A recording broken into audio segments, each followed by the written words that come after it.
warahmatullahi wabarakatuh. Perkenalkan, nama saya Esa Cipta Nur Fitri dengan NIM 70300124055 dari Keperawatan C, Fakultas Kedokteran dan Ilmu Kesehatan Universitas Islam Negeri Alauddin Makassar. Jadi, di sini saya akan menjelaskan mengenai peredaran darah pada janin. Selamat menonton.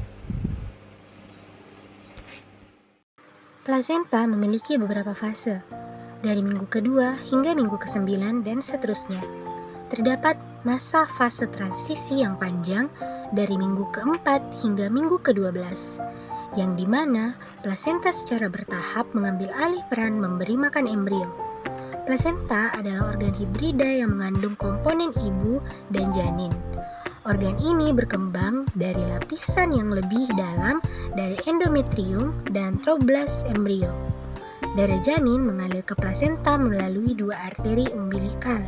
Pertukaran antara darah ibu dan janin terjadi di kapiler di dalam filik korionik. Jadi, limbah janin seperti karbon dioksida bergerak ke dalam darah ibu, sementara nutrisi dan oksigen bergerak ke dalam darah janin dan kembali ke janin melalui satu vena, yaitu vena umbilikalis. Sirkulasi dimulai ketika darah yang kaya oksigen dan nutrisi dari plasenta masuk ke janin melalui vena umbilikalis. Darah kemudian masuk ke hati, di mana terdapat ductus venus aranti yang menghubungkan vena umbilikalis dengan vena cava inferior. Setelah itu, melalui vena cava inferior, darah masuk ke dalam atrium dexter. Di atrium dexter, aliran terbagi menjadi dua.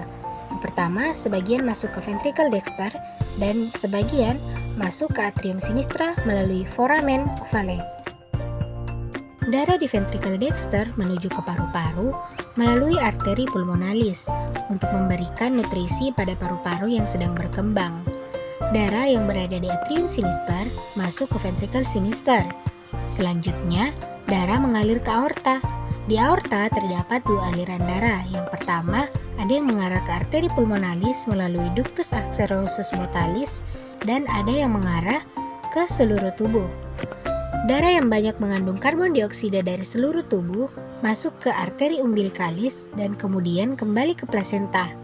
Setelah itu terjadi perputaran kembali dari awal dan perlu dicatat bahwa darah yang beredar dalam darah janin selalu bersifat darah campuran dan tidak ada yang 100% bersih atau hanya mengandung oksigen. Setelah lahir, pengguntingan tali pusar mengurangi darah dalam vena cava inferior dan menurunkan tekanan pada atrium dexter. Saat anak bernafas, terjadi penurunan tekanan darah dalam arteri pulmonalis, sehingga darah banyak mengalir ke paru-paru. Ductus arteriosus botali akan tertutup dalam 1-2 menit setelah anak bernafas. Dan terjadilah proses inspirasi dan ekspirasi pada anak, yang menyebabkan tekanan dalam serambi kiri bertambah karena darah dalam paru-paru bertambah yang mengakibatkan penutupan foramen ovale. Perlu dicatat bahwa darah ibu dan darah janin tidak pernah bercampur langsung di plasenta. Pemisahan ini sangat penting karena melindungi janin yang memiliki DNA berbeda agar tidak dianggap sebagai benda asing dan diserang oleh sistem kekebalan tubuh ibu. Baiklah, itulah dia tadi penjelasan singkat saya mengenai peredaran darah pada janin. Semoga teman-teman dapat paham. Sekian dan terima kasih. Wabillahi taufiq wal hidayah. Wassalamualaikum warahmatullahi wabarakatuh.